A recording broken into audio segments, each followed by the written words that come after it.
Not moral responsibility of the government చెప్పండి. ఆమె ordinary పర్సనా? She not an ordinary person. England లాంటి ఒక ప్రతిష్ట కలిగినటువంటి ఒక దేశానికి ప్రతినిధిగా ఒక అంతర్జాతీయ ఈవెంట్కు ఆవిడ పార్టిసిపేట్ అవుతే she not less than any state international guest. She a state guest.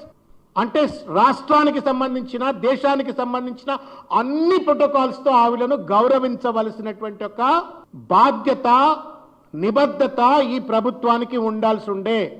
ఎవడు పడితే వాడు ఎందుకు ఈ బ్యూటీ కంటెస్టెంట్స్ దగ్గరికి పోయినారు? ఎవరి దగ్గర పడితే వాళ్ళ దగ్గర ఈ బ్యూటీ కంటెస్టెంట్స్ను ఆట వస్తువుల లెక్క వాళ్ళ టేబుళ్ల మీద కూర్చోబెట్టినారు. ఆ అమ్మాయి ఒక మాట అంది. నేను కామన్ సెన్స్తో నేను మాట్లాడుతున్నటువంటి ఒక మాటను పరిగణలోకి తీసుకోవాలని చెప్పి నేను విజ్ఞప్తి చేస్తూ ఉన్నాను. They treated me like prostitute అని చెప్పాను. అది is this not a shame on Telangana? Is this not humanity on shame on India?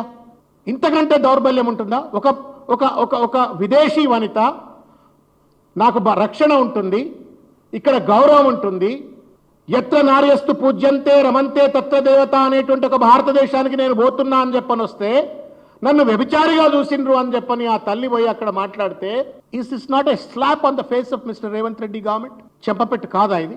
ఇంత పెద్ద ఎత్తున ఆరోపణలు వచ్చిన తర్వాత తేలుగుట్టిన దొంగల లెక్క ముఖ్యమంత్రి ఈ ఈవెంట్ గురించి 100 సార్లు మాట్లాడిండు కదా. లెంపలేసుకొని అమ్మ తప్పైపోయింది, మేము సరిగ్గా ఆర్గనైజ్ చేయలేకపోయినామని చెప్పని కనీసం క్షమార్పణ చెప్పే ప్రయత్నం చేసిండ్రా? లేదు. ఎంక్వైరీ ఏమైనా కండక్ట్ చేసిండ్రా? తెలియదు. ఎఫ్ఐఆర్ ఏమైనా రిజిస్టర్ చేసిండ్రా? లేదు. దొంగలో ఉన్న వాళ్ళని బయటికి పట్టుకొచ్చిండ్రా? లేదు. ఎక్కడికక్కడ చడి చప్పుడు లేకుండా ఇవాళ ఎవరిని కాపాడడానికి రేవంత్ రెడ్డి గారి ప్రభుత్వం వ్యవహరిస్తుందో బీఆర్ఎస్ పార్టీ పక్షాన మేము నిలదీస్తా ఉన్నాం. This is not a family affair of Revanth Reddy.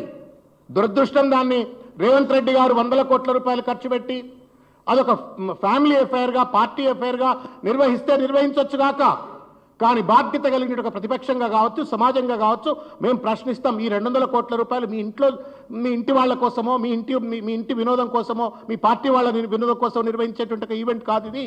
రాష్ట్ర ప్రతిష్ట దేశ ప్రతిష్ట ఇనుమడించేటువంటి ఒక రీతిలో వ్యవహరించమంటే మొత్తం దిగదార్చే రీతిలో వ్యవహరించినట్టు వైఖరిని తీవ్రంగా బీఆర్ఎస్ పార్టీ పక్షాన మేము ఖండిస్తాం.